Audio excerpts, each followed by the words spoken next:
بسم اللہ الرحمن الرحیم۔ سورہ یوسف کی آیت نمبر 45 وَقَالَ الَّذِي نَجَا مِنْهُمَا وَادَّكَرَ بَعْدَ أُمَّةٍ وَقَالَ بولو اور بولا وَقَالَ الَّذِي وہ نجا جو بچا تھا منہما ان دونوں میں سے جو بچا تھا وہ بولو بولا وہ کون تھا؟ شراب پلانے والا ساقی تھا وہ، جسے آپ نے فرمایا تھا پیس کی ربا خمرہ، تو اپنے بادشاہ کو شراب پلائے گا، دوسرے سے کہا تجھے سولی پہ لٹکایا جائے گا۔ تو جو بچا جو نجات پا گیا اس نے کہا وَذَّكَرَ اور اسے یاد آیا، وَذَّكَرَ اصل میں یہ لفظ ہے اذ تاکرا، اذ تاکرا سے بنا اذ ذکرا، پھر اذ ذکرا سے بنا وَذَّكَرَ، جس کا معنی اسے یاد آیا۔ یہ آپ کو اس لیے بتا رہا ہوں یہ ذکر سے ہے، ذکر کا معنی کیا ہے؟ یاد کرنا۔ سمجھ آ گیا؟ اسے یاد آیا بعد امتن، ایک مدت کے بعد اسے یاد آیا۔ اس نے کہا او مجھے تو یوسف علیہ السلام نے فرمایا تھا کہ میرا بھی ذکر کرنا بادشاہ کے پاس، اسے تو یاد ہی نہیں رہا۔ اس کو یاد کہہ رہا کہ بھی قید خانے میں ایک بے گناہ نوجوان جو ہے وہ ہے، سمجھ آ گیا نا؟ اسے یاد آیا ایک مدت کے بعد، جب بادشاہ نے اپنے خواب کی تعبیر پوچھی، پھر اسے یاد آیا او اتھینٹک بات تو وہ بتاتے ہیں جو قید خانے میں ہے۔ پھر اس نے کہا انا انبئکم، میں بتاؤں گا تجھے بتأویلہ، اور بولو اس کی تعبیر، فارسلونی، پس مجھے بھیجو، یعنی مجھے قید خانے میں جانے دو، وہاں تعبیر خواب کے ایک عالم ہیں، ان کے پاس سے پوچھ کر آ کے میں تمہیں بتاؤں گا۔ اتنی بات سمجھ آ گئی؟ اب وہ ساقی جو ہے وہ قید خانہ میں آیا، حضرت یوسف علیہ السلام سے ملاقات کی اور کہا یوسف ایھا الصدیق، اے یوسف اے صدیق۔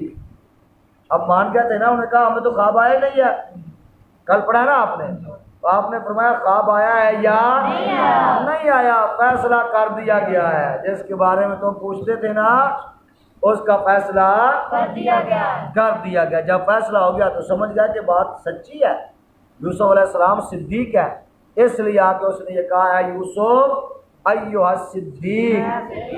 بولو اے صدیق، افتنا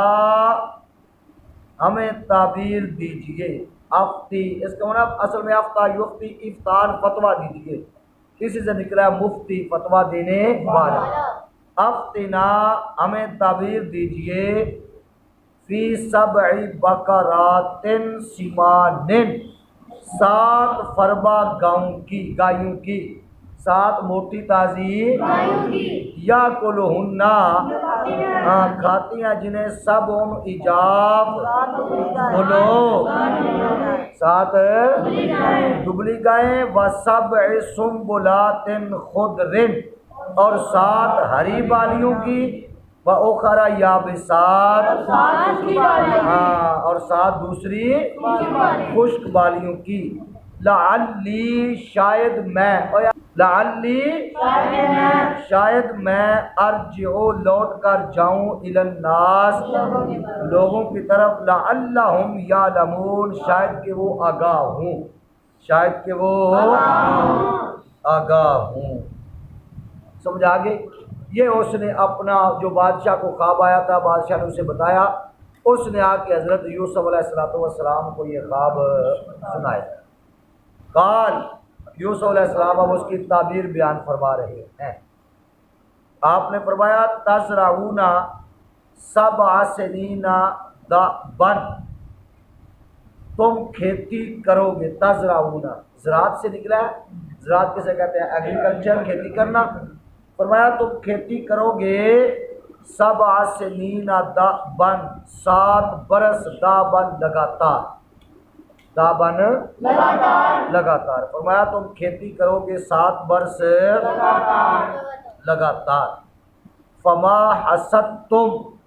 تو جو تم کاٹو فذرو ہو بس اسے چھوڑ دو فی سنبلہ اس کی بالی میں کیا مطلب؟ اب تم نے گندم کو کاٹا جی 2-4 دن کے بعد تھریشر لگایا اور وہ گندم بھوسا الگ کیا گندم علیحدہ کیا تو آپ نے فرمایا تم نے بھوسا علیحدہ نہیں کرنا کاٹ کر اس کو بالی میں ہی رہنے دینا جتنی ضرورت ہو اتنا اس میں سے نکال لینا بقیہ اسی کے اندر رہنا 7 برس تک یہ کام کر سمجھا گیا الا مگر قلیلاً تھوڑا نکالنا مما اس میں سے تاکلون جو تم کھاؤ جتنا تمہیں کھانے کی حاجت ہو اتنا تم اس کو گالو اتنا نکال لو بقیہ جو ہے وہ بالی کے بولو اندر جو اندر ہوگا اس کو گین نہیں لگے گا کیڑا نہیں لگے چونکہ 7 برس تک سٹور کرنا تھا اس کو اس لیے آپ نے فرمایا اس کو اندر ہے اب اگلا حالات آپ جانتے تھے اس لیے آپ نے فرمایا پھر آگے فرمایا ثم یاتی پھر آئے گا من بعد ذالک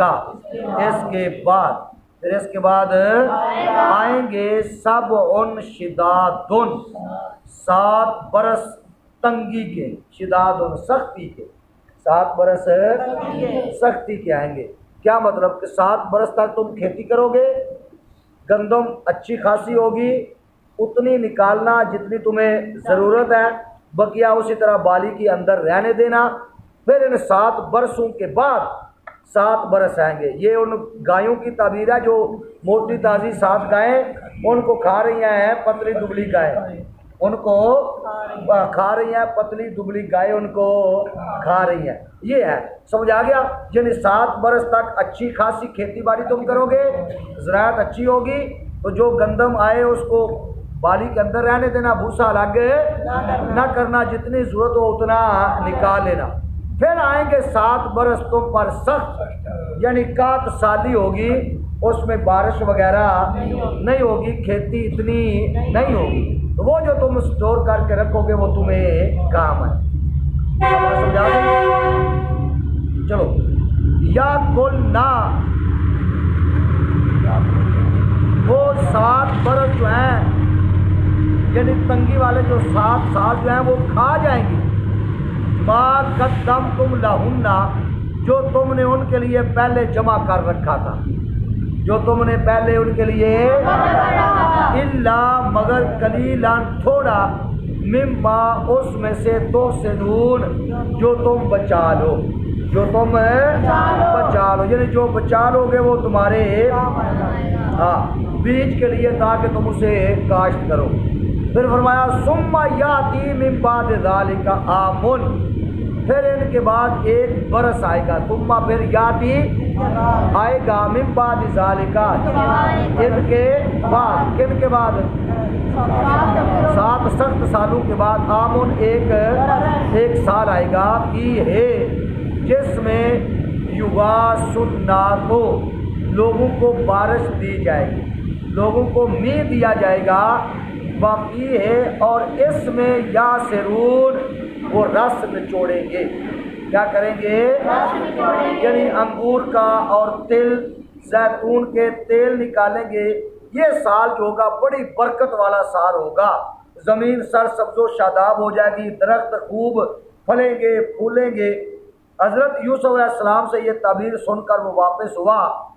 اور بادشاہ کی خدمت میں جا کر تعبیر بیان کی بادشاہ کو یہ تعبیر بہت پسند ہے اس کے دل کو لگی کہ بات سچی ہے اور اسے یقین ہوا کہ جیسا حضرت یوسف علیہ السلام نے فرمایا ضرور ویسا ہی ہوگا تو بادشاہ کو شوق پیدا ہوا اس خواب میں تعبیر کہ اس خواب میں تعبیر خود حضرت یوسف علیہ السلام کی زبان مبارک سے سنے اس نے کہا ہو سکتا ہے سنانے والا نے کوئی اس میں کمی بیشی کی ہو ایسا کرو کہ جا کے یوسف کو میرے پاس لے کر آؤ۔ اگلا جملہ جو کل پڑھیں گے وہ یہی تھا، بادشاہ نے کہا ائتونی بہ، اس کو میرے پاس لاؤ۔ سمجھ آ گیا؟ بولو۔